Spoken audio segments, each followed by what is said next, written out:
گناہوں سے بچنا پہلی مردانگی اور پاک دامنی جواں مردی کی جڑ ہے۔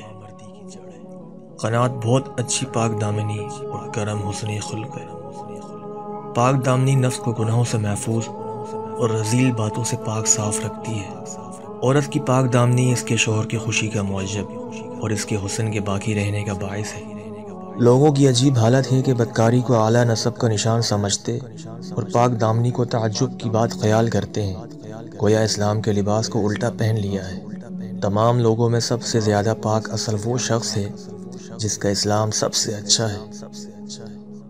پاک دامنی کا ثمرہ صیانت، دین کا ثمرہ امانت اور غور و فکر کا ثمرہ عافیت و سلامتی ہے۔